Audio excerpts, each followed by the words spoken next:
Assalamualaikum warahmatullahi wabarakatuh. Saya Aris Ranto dari SMP Negeri 5 Blora, calon guru penggerak angkatan 11 kelas 110A Kabupaten Blora. Di sini saya akan menyampaikan koneksi antar materi modul 1.4 budaya positif. Sebelumnya saya sampaikan terima kasih kepada Bapak Edi Suswadi Purnama MPD selaku fasilitator, kepada Ibu Siti Rohmawati MPD selaku pengajar praktik, serta teman-teman kelompok saya, kelompok Canda Tawa.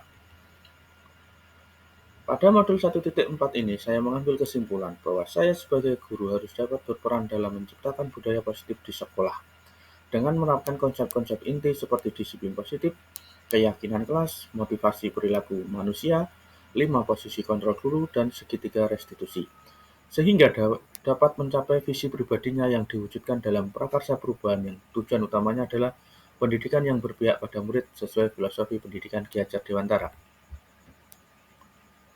Setelah mempelajari modul 1.1, 1.2, dan 1.3, tentunya saat ini saya sudah memahami bahwa sebagai seorang guru, saya diibaratkan sebagai seorang petani yang memiliki peranan penting untuk menjadikan tanamannya tumbuh subur. Saya akan memastikan bahwa tanah tempat tumbuhnya tanaman adalah tanah yang cocok untuk ditanami.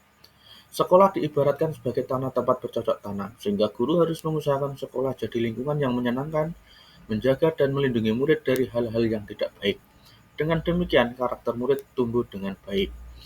Untuk itu, kita perlu berkomitmen untuk menumbuhkan dan menciptakan lingkungan sekolah yang mempunyai budaya positif, yaitu meliputi disiplin positif dan nilai-nilai kebajikan universal, motivasi hukuman penghargaan restitusi, keyakinan kelas, kebutuhan dasar manusia, 5 posisi kontrol guru, serta segitiga restitusi.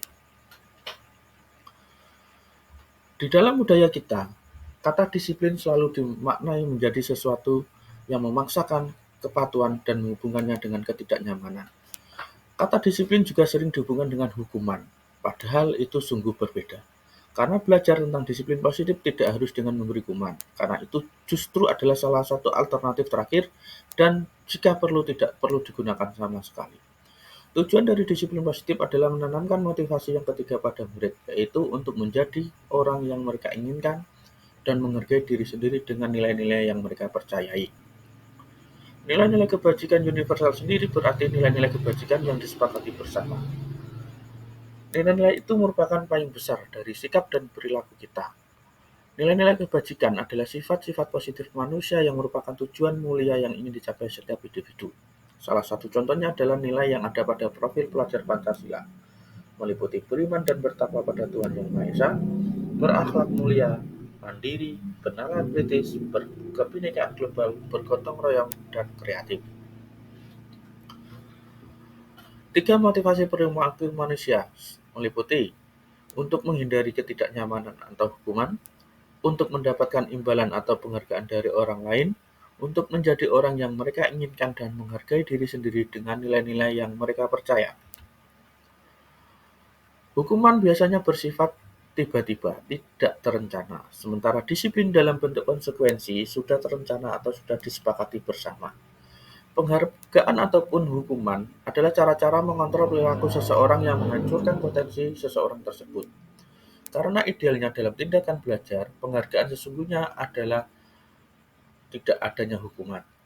Restitusi adalah proses menciptakan kondisi bagi murid untuk memperbaiki kesalahan mereka, sehingga mereka bisa kembali pada kelompok mereka dengan karakter yang lebih kuat. Restitusi juga adalah proses kolaboratif yang mengajarkan murid untuk mencari solusi untuk masalahnya, membantu murid berpikir tentang orang seperti apa yang mereka inginkan, dan bagaimana mereka harus memperlakukan orang lain.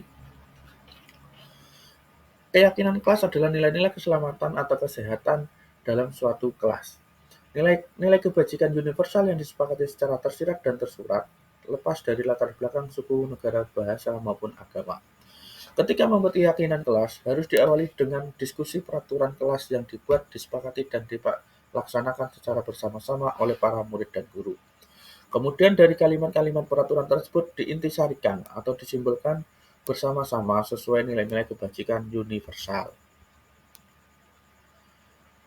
Kebutuhan dasar manusia pada umumnya ada 5. Yang pertama adalah kebutuhan untuk bertahan hidup, kasih sayang dan rasa diterima, kebebasan, kesenangan, dan penguasaan. Nah, kebutuhan dasar manusia inilah yang menjadi alasan seseorang untuk melakukan sesuatu.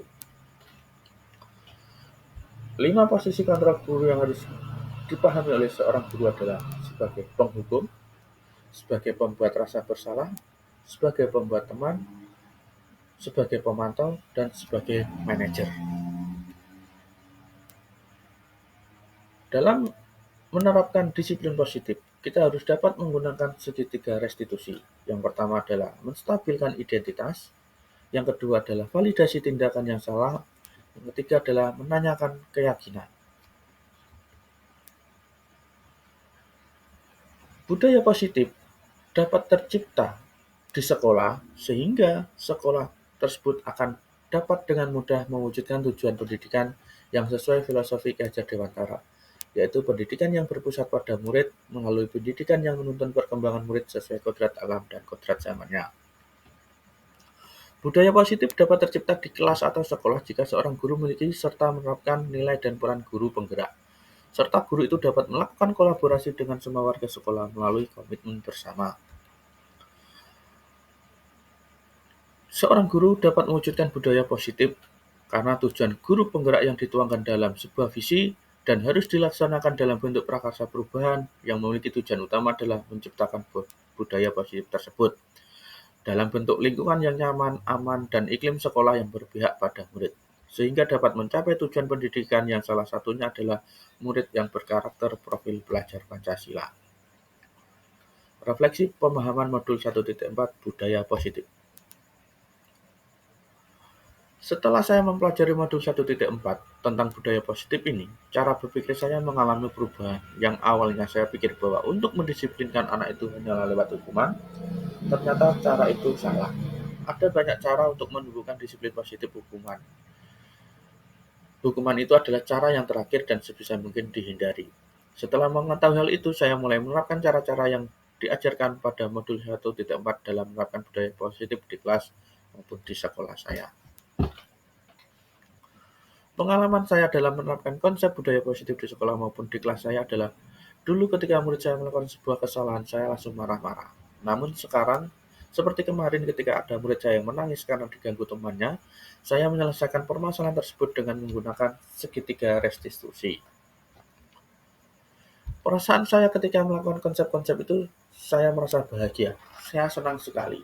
Saya telah berhasil menerapkan konsep segitiga restitusi tersebut dalam permasalahan murid saya, sehingga murid saya merasa nyaman dan saya juga tidak perlu mengeluarkan emosi. Dalam penerapan konsep-konsep tersebut, hal yang sudah baik adalah pengetahuan tentang posisi kontrol saya sebagai guru. Saya mencoba menerapkan posisi kontrol manajer dan yang masih perlu diperbaiki adalah penerapan segitiga restitusi yang terkadang saya masih terlewat beberapa bagian. Sebelum mempelajari modul ini, saya sudah beberapa kali menerapkan posisi kontrol guru, seperti teman, penghukum, pembuat merasa bersalah, dan pemantau. Ketika melakukan posisi kontrol teman, ada beberapa murid yang mempunyai sikap berlebihan, bahkan mengarah ke rasa tidak hormat. Kemudian saya merubah posisi kontrol menjadi penghukum maupun merasa bersalah. Dari posisi tersebut, saya melihat beberapa murid saya merasa ketakutan dan menjadi tidak nyaman ketika mengikuti pembelajaran saya. Setelah mempelajari modul ini, saya merubah posisi saya menjadi seorang manajer, di mana saya mengutamakan kenyamanan murid mulai dari pembelajaran yang berusaha pada mereka, mengajarkan mereka mandiri menyelesaikan masalahnya sendiri, serta mengajarkan mereka bertanggung jawab atas perbuatan mereka. Hal itu membuat rasa senang dalam diri saya. Saya merasa bangga kepada mereka. Ternyata mereka sejatinya adalah anak-anak yang ingin dimerdekakan dalam proses pembelajaran. Sebelum mempelajari modul ini, saya tidak sadar menerapkan segitiga restitusi ketika menghadapi permasalahan murid saya. Tahap yang sering saya praktekkan adalah validasi tindakan yang salah, karena saya selalu menanyakan alasan mereka melakukan sesuatu kesalahan itu. Konsep-konsep yang disampaikan dalam modul ini menurut saya sudah cukup dan sudah sangat penting untuk dipelajari dan diterapkan dalam proses menciptakan budaya positif di lingkungan kelas maupun di sekolah. Kita harus berkomitmen untuk mewujudkan budaya positif di lingkungan sekolah ataupun kelas kita dengan menerapkan konsep-konsep yang sudah diajarkan dalam modul ini. Dengan begitu, ketika lingkungan sekolah maupun kelas kita sudah tercipta budaya yang positif, maka disitulah menjadi lahan-lahan yang subur untuk menumbuhkan padi-padi yang berkualitas. yaitu murid kita yang mempunyai karakter profil pelajar Pancasila. Terima kasih atas perhatiannya. Wassalamualaikum warahmatullahi wabarakatuh.